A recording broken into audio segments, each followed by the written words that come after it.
Hello दोस्तों, तो इस वीडियो में हम जानने वाले हैं कि ऑब्जेक्टिव में अधिक से अधिक अंक हम कैसे लाएं। उनके बारे में इस वीडियो में पूरे डिटेल से जानने वाले हैं दोस्तों। तो चलिए वीडियो को शुरू करते हैं। सबसे पहले हमें ये समझना होगा कि एग्जाम में जो है ऑब्जेक्टिव पूछता कितना है। एग्जाम में है जो अभी के टाइम में जो ऑब्जेक्टिव पूछ रहा है वो पूछ रहा है 100 क्वेश्चन पूछ रहा है, जिसमें से कि हमें जवाब देना होता है मात्र 50 का। 50 का हमें जवाब देना होता है, मात्र 50 का जवाब देना होता है। तो हमें करना क्या होगा कि 100 ऑब्जेक्टिव में से हमें 50 को अगर जवाब देना है तो हमारे पास पूरा का पूरा मौका है आसानी से 50 अंक लाने का। तो चलिए जानते हैं कि हम कौन कौन से ऐसे बुक को पढ़ेंगे जिनसे हमारा जो है 100 ऑब्जेक्टिव में 50 ऑब्जेक्टिव आसानी से बन जाए दोस्तों। तो हम आपको बताना चाहेंगे, उसके लिए आपको कुछ नहीं करना, बल्कि एक आता है NCERT बुक। NCERT बुक जो है, उस बुक में आपको बहुत सारे ऑब्जेक्टिव मिलेंगे जो कि बहुत ही इंपॉर्टेंट ऑब्जेक्टिव होता है, खास तौर पे साइंस का। अगर बात करें साइंस का ऑब्जेक्टिव का, तो उसमें हुबहू क्वेश्चन जो है साइंस का NCERT बुक का उतार देता है एग्जाम में। यानी कि साइंस का जो ऑब्जेक्टिव है वो NCERT बुक से हुबहू उतार दिया जाता है। उसके बाद हम आगे जानेंगे, ये तो हो गया साइंस का। अब हम जानते हैं कि मैथ का ऑब्जेक्टिव कहाँ से रहता है।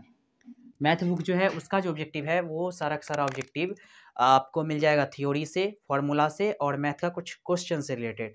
तो वो भी हम यहाँ पर लिख देते हैं।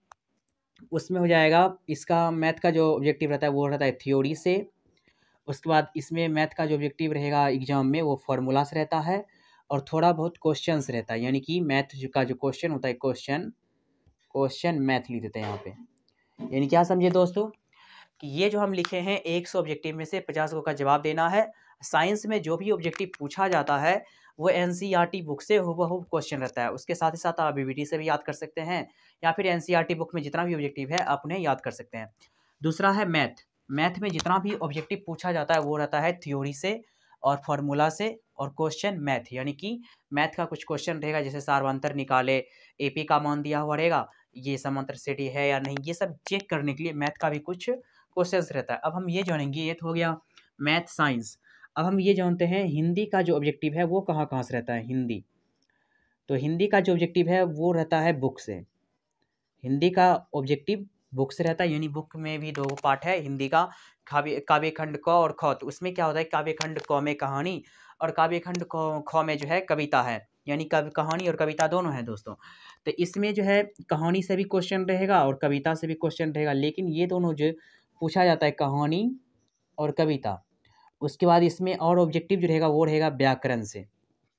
व्याकरण ऑब्जेक्टिव जो बाकी बचता है वो रहता है व्याकरण से। यानी हिंदी में बुक से ऑब्जेक्टिव रहेगा, उसमें व्याकरण से भी पूछा जाता है ऑब्जेक्टिव। व्याकरण से जो भी ऑब्जेक्टिव रहता है बहुत ही सिंपल रहता है। अगर उसमें पूछा जाता है अधिकांश में कि संज्ञा कितने भेद हैं, सर्वनाम के कितने भेद हैं, उपसर्ग बताएं, प्रत्यय बताएं, ये सब जो क्वेश्चन है वो हिंदी का ऑब्जेक्टिव वो भी व्याकरण से मिलता है। उसके बाद अगर हिंदी में और ऑब्जेक्टिव की बात की जाए तो कहानी और कविता, यही दोनों से ऑब्जेक्टिव रहता है। इसमें एक और मेन पॉइंट है लेखक और लेखक का नाम। लेखक एवं लेखक का नाम, लेखक का नाम। इसमें से ये भी बहुत सारे ऑब्जेक्टिव बोर्ड एग्जाम में रहते ही रहते हैं दोस्तों, क्योंकि ये जो है लेखक और लेखक का नाम बहुत ही इंपॉर्टेंट है। अब हम आगे जानेंगे, ये हो गया साइंस, मैथ, हिंदी। अब हम जानते हैं सोशल साइंस का जो ऑब्जेक्टिव रहता है वो कहाँ से रहता है। साइंस सोशल साइंस में भी ऑब्जेक्टिव जो है वो NCERT बुक से रहता है दोस्तों। NCERT बुक से, NCERT बुक का अगर आप ऑब्जेक्टिव अच्छी तरह से याद कर लेते हैं, जैसे भूगोल हुआ, उसमें जो है नागरिक शास्त्र, अर्थशास्त्र, इन सब का ऑब्जेक्टिव आपको बुक का पिछला वाला पन्ना में मिल जाएगा। तो वो सब अगर ऑब्जेक्टिव को अच्छी तरह से याद कर लेते हैं, वही सब ऑब्जेक्टिव सेम टू सेम इसमें एग्जाम में पूछा जाता है। अगर मान लीजिए सोशल साइंस जो है वो 80 नंबर का है, 10th क्लास 10th का अगर सोशल साइंस है वो 80 नंबर का है, तो उसमें हमें जवाब देना होता है 40 नंबर का। यानी कि ऑब्जेक्टिव अगर पूछेगा, उसमें अगर 80 को ऑब्जेक्टिव पूछेगा तो हमें 40 को ऑब्जेक्टिव का जवाब देना होगा। तो इसमें से अधिकांश जो ऑब्जेक्टिव है वो NCERT बुक से ही रहता है, और NCERT बुक का जो पीछे का पन्ना है उसी सारा का सारा ऑब्जेक्टिव रहता है इसमें। ये हो गया सोशल साइंस। अब हम जानते हैं संस्कृत में ऑब्जेक्टिव कहाँ कहाँ से रहता है दोस्तों। संस्कृत जो है इसमें जो ऑब्जेक्टिव रहेगा वो ऑब्जेक्टिव रहता है बुक से, यानी कि उसका भी NCERT बुक है, उससे ऑब्जेक्टिव रहेगा NCERT बुक। उसके साथ ही साथ दोस्तों इसमें जो ऑब्जेक्टिव रहता है वो रहता है व्याकरण से। व्याकरण यानी कि संस्कृत व्याकरण जो है उससे बहुत सारा ऑब्जेक्टिव रहता है, संस्कृत व्याकरण। अब कैसे इसमें रहता है संस्कृत व्याकरण से, जैसे हो गया पट धातु रूप, बालक शब्द रूप, लता शब्द रूप, साधु शब्द रूप, मुनि शब्द रूप, ये सब जो है साधु शब्द रूप से, और बहुत सारे लकार से रहते हैं, कारक प्रकरण से रहते हैं। बहुत सारा क्वेश्चन आपको संस्कृत में उन्हीं से मिलेगा।